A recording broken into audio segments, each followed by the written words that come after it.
Hey guys, what's up? Joey here from Bulletproof for BJJ. Today I'm going to teach you how to improve your hip flexibility for Jiu Jitsu.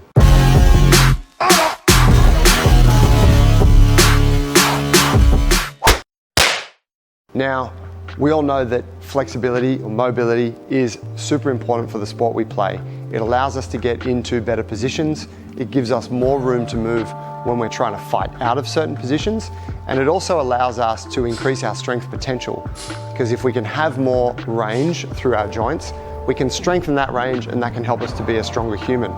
But the situation is that the vast majority of Jiu-Jitsu players, and I'm not talking about the high-level competitors here, I'm talking about you. I'm talking about people who are doing Jiu-Jitsu 3-4 days a week. It's part of your life, you love the sport, you're not trying to be a world beater, but you want to get better at it. Now, the vast majority of you guys have shit flexibility, let's be honest about it. The reason for this is that, generally speaking, our modern lifestyle pushes us into this corner. We sit down all the time at our desk, we sit in the car, we tend not to move as much as we should, we wear funky shoes that take away our connection to the floor. Most of us are living in an environment that is not conducive to us having good flexibility. So when you look at it from that perspective, it's quite easy to understand why a lot of us suffer with this problem. So the simple solution is you need to get some flexibility training into your week-to-week, day-to-day schedule. So I'm going to show you guys the 4 key aspects of the hip that I want you to focus on, and by focusing on these 4 key areas, you are going to be building hips that are more flexible. But I'm also going to talk to you about some of the key qualities that we want to be striving for in our effort to become more flexible. All right, so before we get into the exercises, I want to discuss 3 main qualities that you're going to need to express in yourself in order to become someone who has flexible hips. It's seemingly quite easy to become more flexible. We add stretching into our routine and then over time we become more flexible, job done. But as we know, it's not simply that easy, and I believe that it's because people don't understand these key kind of qualities or concepts, and so they fail in their effort to become more flexible. So the first thing is that you need to be consistent. And when I say consistent, it means you need to repeat the training or the exercises on a regular basis, so day to day, week to week, and you need to maintain that for a long period of time, okay? I'm sure this makes sense to you.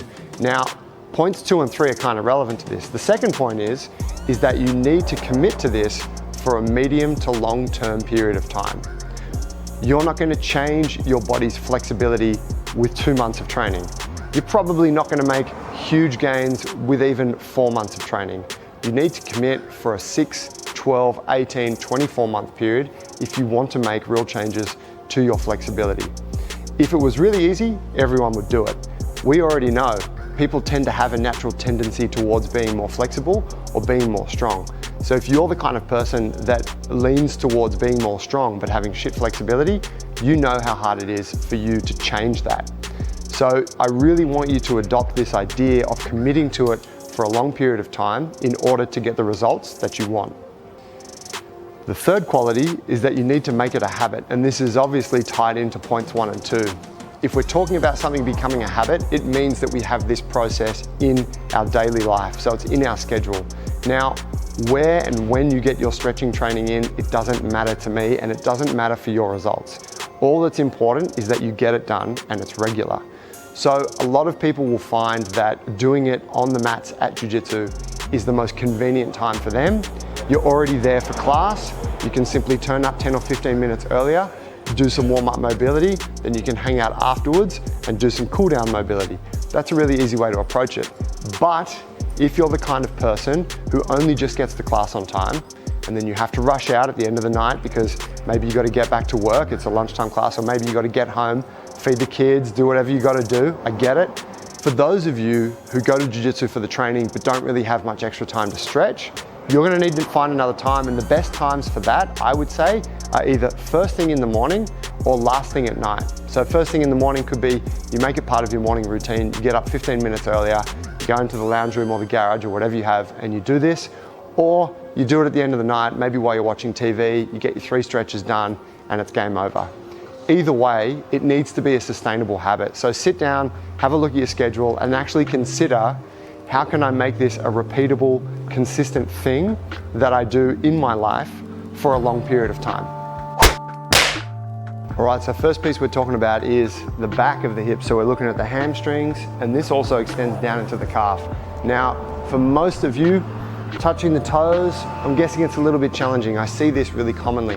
Now think about Jiu Jitsu, you're trying to invert, you're trying to get into these folded positions that essentially require you to be able to touch your toes. Maybe you're not doing it voluntarily, maybe you're getting stacked, but it's a part of the game, so you need some capacity or some range here. Now, when we're talking about loosening up through this area, one of the main limiting factors, think of it as a handbrake, is the calf. The calf muscle is actually chronically tight for most of us. So I'm gonna give you this really simple calf stretch, and I'm gonna recommend that you do this every time you wanna stretch your hamstring. So you do this first, all right? So real simple, I'm on a step. You could do this on the gutter. You could do this off, I don't know, whatever the fuck you got available to you that allows you to elevate your foot. You're simply gonna put the ball of your foot on it, and then you're going to lock the knee and drop that heel down. Now I'm doing this against the wall for a little bit of balance. You choose whatever works for you. 90 seconds to 2 minutes here, and we're just hanging out. I can't meet a person, or I'm yet to meet a person who doesn't find some kind of tension in the calf. So this is a really valuable drill to go into, and like I said, this is going to allow you to more effectively stretch the hamstrings, all right? So this is the calf stretch off a step, 90 seconds to 2 minutes on each side. If you're looking for an effective calf stretch, but you don't have a box or something that you can hang off, so you're in the academy, you can use the wall, and I really like this drill. It's kind of like a sledgehammer for the calves. I'm gonna squat down just a little bit, and then I'm gonna bring my heel towards the wall and place my ball of the foot on the wall. Now from here, I'm gonna lock my knee and squeeze my quad, and then the idea is keeping a bit of weight or support through the hands. I'm gonna keep that tension through the leg, and I'm gonna drive my hip in towards the wall, all right? Now this is a really big aggressive calf stretch because you've got the heel and the foot anchored into the floor and the wall, which just makes it super effective. Again, we're gonna look to hang out here for 60 to 90 seconds. You might find that this one's a bit taxing to hold on to. So if you wanna sort of turbocharge this drill a little bit, you can pulse into that stretch. So I'm just moving in with control, holding for a beat, and then resetting. And you might go for 30 reps, thereabouts, and then hold for 20 seconds, okay? This is our knee to wall calf stretch. All right, so I've done the calves, now we wanna get into the hamstrings. So I'm gonna use a box for this, and like I said, after this, I'll give you a variation that you can do just without any equipment on the gym floor, but I really like to have a box. If you could have it even a little bit higher, somewhere around knee to hip height, that would be ideal, but we work with what we have. So from here, simply gonna bring that leg up, place it on the box. Now I want to squeeze my quad, so I'm locking the knee out and I'm pulling the toes back towards me. You'll feel that this already starts to create some tension through the back of the leg. Keeping my hips square, right? So if I'm super tight, I might start to avoid the tension here by rotating away, but I want to keep my hips square, so that means that my pelvis is perpendicular to my leg or parallel to this area in front of me. Now from here, all I'm going to do is drive my hips back, and I'm going to hinge the body forward, okay? Now, as you go further, you get a more intense stretch. You will see a little bit of rounding to my back, but I'm trying to minimize it as much as possible. What I don't want you to do is go into full back flexion like this. I want you to stay long through the spine, toes pulled back, quad engaged, drive into the hip, and then you're going to hang out here. And while we're in the stretch, we're going to breathe nice and steady in and out through the nose. It's very important I control my breath, because this tells my nervous system that I'm in a safe position, that I have control. Okay, so if you find yourself in a position and you're like huffing and puffing through the mouth, reduce the intensity, go back to a place or a level of intensity where you can control your breath, and I guarantee you will have a more effective flexibility session.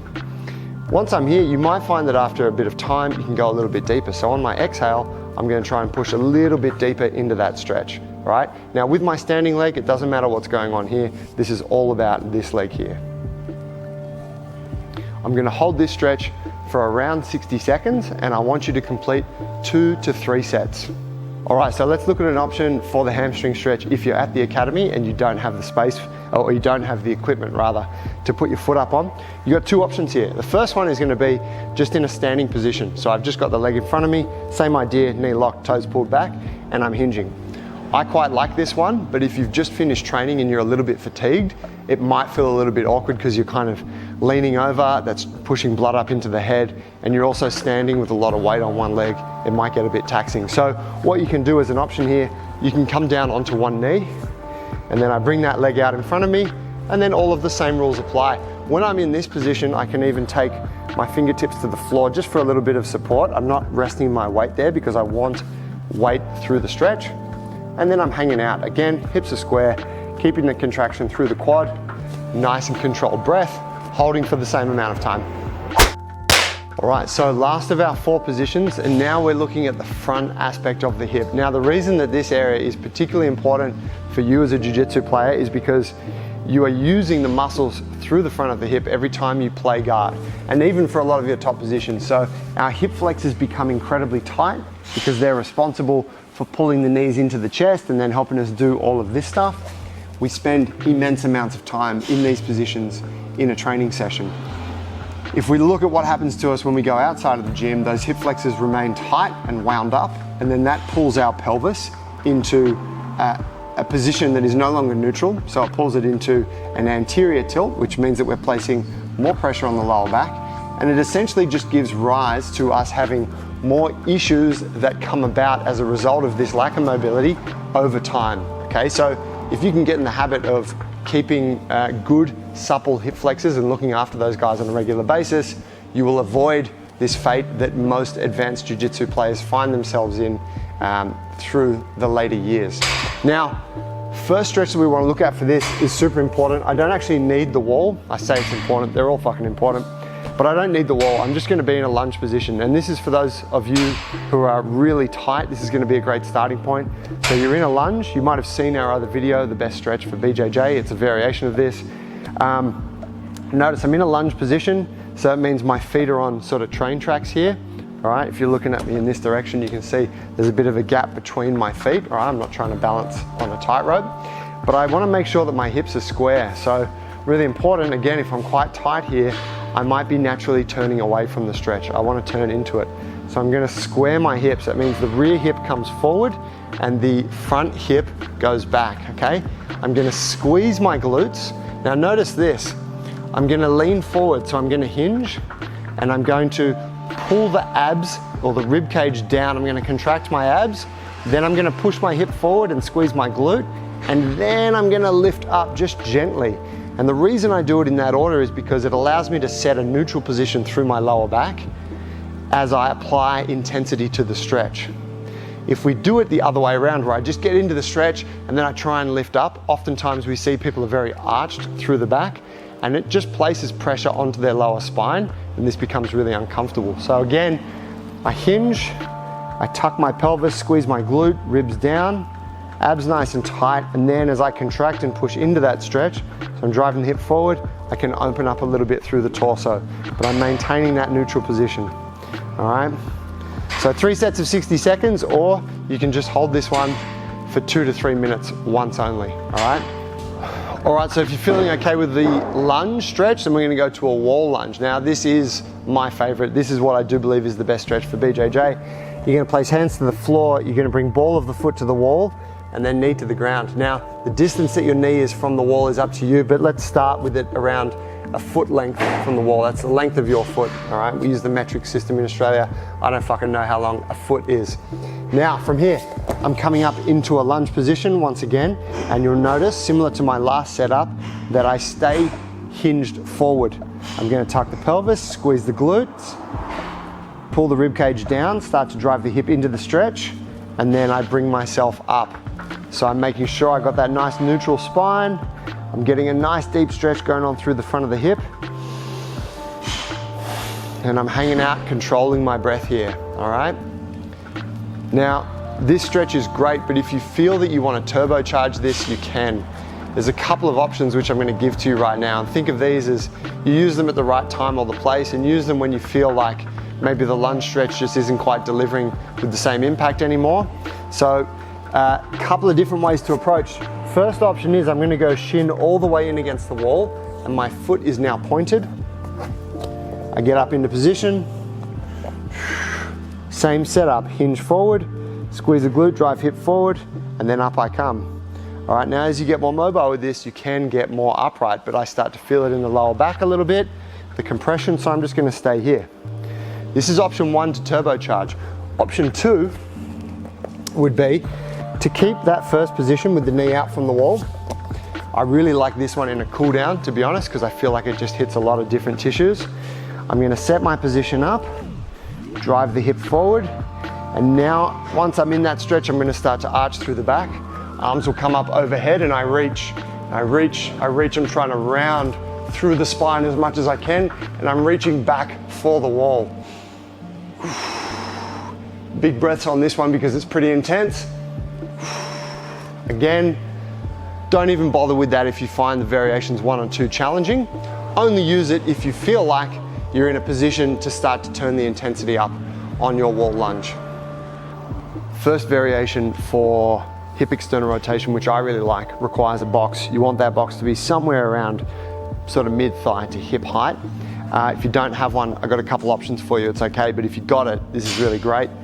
Now, what I want to do here is bring this leg up. Now, what you'll notice is I keep my foot flexed, so I'm keeping my toes pulled back towards my shins the whole time. This helps to stabilize the knee, okay?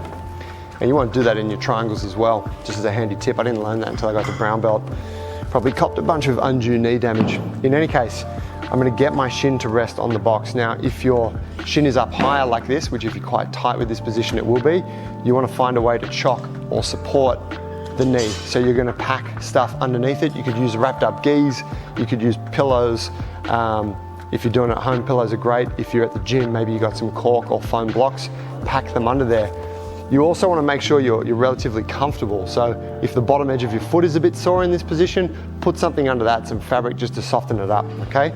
Now, once we're in position, I make sure that my hips are square, and then all I'm doing here is keeping my back straight, and I'm hinging forward. As I hinge, I start to feel this big stretch going on through the outside of the hip here, okay? Maybe even down into the side of the thigh and potentially into the lower back.